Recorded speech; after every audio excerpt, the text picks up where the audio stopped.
Prova, buonasera, chiedo scusa ragazzi, 12 ore di viaggio, 12 ore di viaggio, sono partito a Bari che era mezzogiorno e sono arrivato qua a mezzanotte, non è colpa di nessuno. È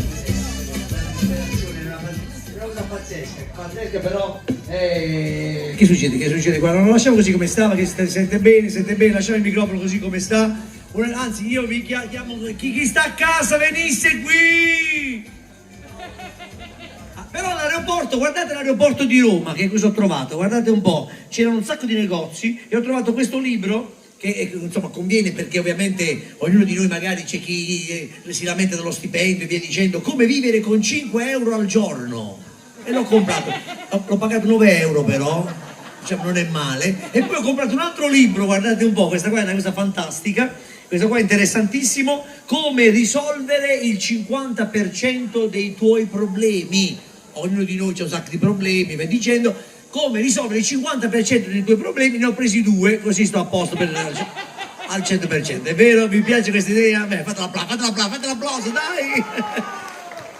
Io ho avuto il piacere di essere qui anni fa, prima del lockdown. Chi era presente in quella serata facesse l'applauso, così capisco quanta gente, 1, 2, 3, 4, 5, 6, 6, 7. Ovviamente c'era molta più gente, non era così tardi, però è giunta mezzanotte, si spengono i rumori, si spegne anche l'insegna. Allora, io un applauso lo voglio al comitato, facciamo un applauso al comitato perché organizzare queste serate è difficilissimo. Ed è bello per me vedere i sorrisi delle persone. Ha parlato di lockdown. Dopo che ci siamo lasciati abbiamo vissuto 2 anni veramente che è una cosa da dimenticare, il lockdown, e io che ho fatto quasi 1 anno e mezzo di spettacoli con la gente che stava con la mascherina. Allora chi fa musica come loro che sono stati bravissimi, anzi voglio un applauso per i musicisti che hanno aperto la serata, hanno fatto veramente un concerto esagerato, addirittura 2 ore di spettacolo, hanno iniziato, lo so perché ci siamo sentiti telefonicamente. Allora chi faceva musica non è un problema avere la gente con la mascherina perché magari la musica arriva lo stesso, ma per chi fa sorridere le persone, vedere la gente con la mascherina, anzi alcuni stavano meglio con la mascherina, molto la nostra notizia, abbiamo tolto le mascherine, sono certi senza denti la persona, che poi la mascherina ci ha salvato la vita, mi sento di dire questo, personalmente mi ha salvato la vita. Io mi ricordo che 2 anni fa a Natale c'era l'obbligo della mascherina, stavo passeggiando con la mascherina mano a mano con la mia fidanzata, è passata mia moglie, non mi ha riconosciuto! Che cosa sarebbe successo? Non avete un'idea, vabbè. Comunque amici, io sono contento, chi abita a Siniscola proprio, chi vive a Siniscola, 1, 2, 3, come si chiamano gli abitanti di Siniscola? Come si chiamano gli abitanti? No, i nomi a uno voglio sapere, dai, ci presentiamo, non vabbè, io devo ringraziare i social perché ormai tutti stiamo sui social, o sbaglio, chi ha su Facebook, chi ha un profilo, chi ne ha 2, chi ne ha 3.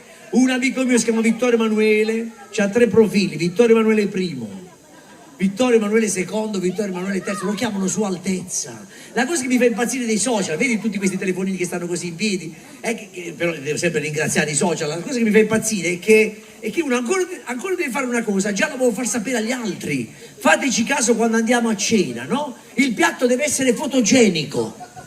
Prima la fotografia del piatto, a Bari, quando andiamo noi, prima la fotografia del piatto e poi mangiamo. A Bari c'è un ristorante che ha 2 menù, il menù per fare la fotografia e il menù per mangiare. Perché prima ci vuole la fotografia e poi mangiamo anche la pastina, la pizza battuta. E poi la cosa, per esempio, se facciamo un viaggio, fateci caso i viaggi. Prima di partire già inizia l'album fotografico da casa. Ciao! Ho visto gente col telefonino da casa. Ciao! Sto chiudendo la valigia. Che cazzo mi frega a me? Sparisci. Ti vengono i nervi che quello parte e tu no. Ciao! Sono alle Maldive, vedi? Così colà. Però il mio messaggio è chiaro, state attenti perché anche i ladri sono social. I ladri sono social, chiedono l'amicizia, voi gliela date, voi organizzate i viaggi, quello organizzano i furti. Sì, voi poi fate vedere, vediamo questo dove è andato, alle Maldive, e vanno a casa vostra. Vanno a casa vostra e mettono pure mi piace. Quanti mi piace ha avuto casa tua? Non si capisce. Poi voi fate vedere la fotografia, ciao sono alle Maldive, sto prendendo il sole, e loro ciao sono a casa tua, sto prendendo l'argenteria, però